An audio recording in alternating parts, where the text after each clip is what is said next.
یہ اللہ کا عذاب ہے، عذاب کو جو ہے انسان نہیں روک سکتے۔ تو ہمارے بجٹ میں 1 ارب 30 کروڑ روپے رکھے نیا سال کے فلڈ کے لیے۔ تو یہ تو میرے خیال میں یہ ہمارے دیامر کے ایک نالے میں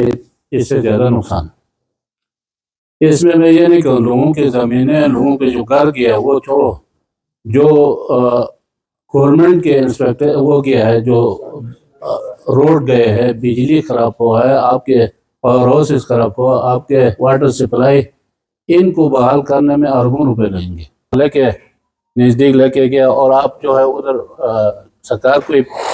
بالکل سیلاب کے ساتھ گھر بنائے۔ کل ادھر میں گیا طرف بالکل نالے میں انہوں نے گھر بنایا۔ ابھی وہ ہم چینلائز کرتے ہیں تو بھی کمپنسیشن دینے کا ڈیمانڈ کرتے ہیں، یہ ہم روکیں گے انشاءاللہ۔ 1992 میں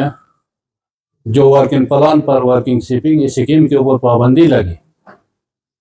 پابندی لگنے کے بعد انلیگل کٹنگ ہوا اور انلیگل پالیسیاں دیتے گیا ہے، اس سے جنگل کو نقصان ہوا۔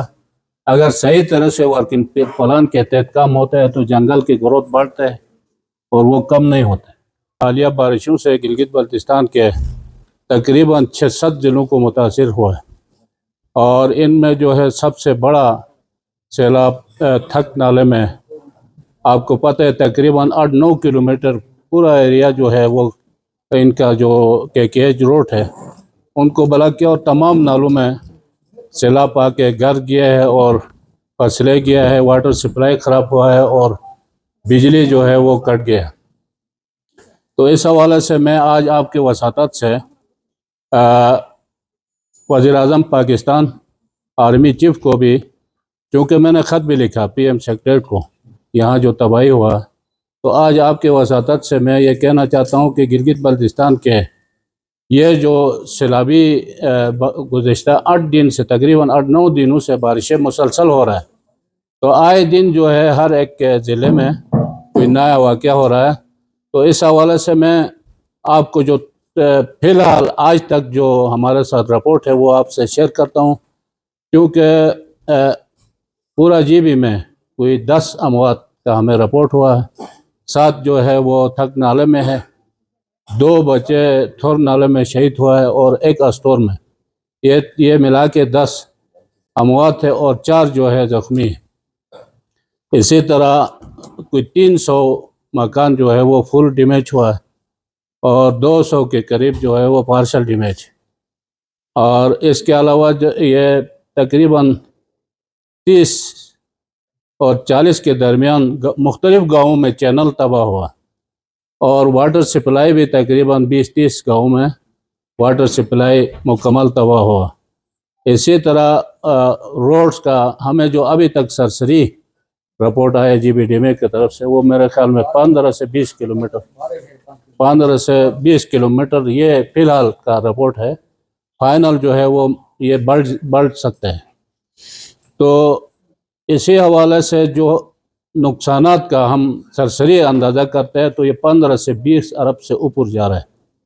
تو گلگت بلتستان کے صوبے کے ساتھ ہمارے پاس اتنا جو ہے وسائل نہیں ہے، بالخصوص فلڈ کے حوالے سے۔ آپ کو پتہ ہے کہ گزشتہ سالوں کا جو فلڈ کا ہمیں 3-4 ارب روپے وہ لیبلٹی بھی ہے، تو اس سال جو سیلابی تباہی سے ہمارے صوبے کو جو نقصان ہوا، اس نقصان کے ازالے کے لیے میں وزیر اعظم پاکستان کو اسپیشلی ریکویسٹ کروں گا، اگر وہ گلگت بلتستان کا دورہ کریں گے تو بھی بہتر ہوگا،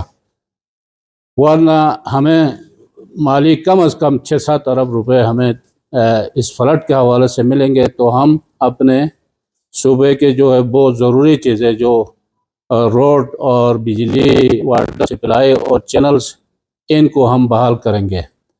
تو اس حوالے سے وزیر اعظم نے پچھلے 2022 کے سیلاب میں بھی ہمیں 3 ارب روپے صوبے کو دیا تھا، لیکن یہاں صوبائی حکومت نے وہ فلڈ میں اس انداز میں خرچ نہیں کیے،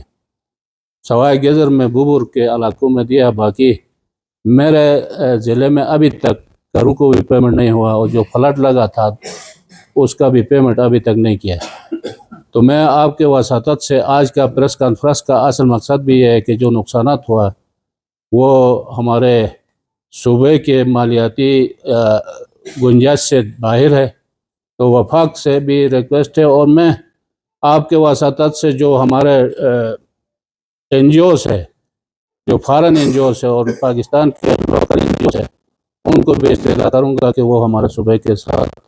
صوبے کے ہمدردی کے لیے مدد کریں۔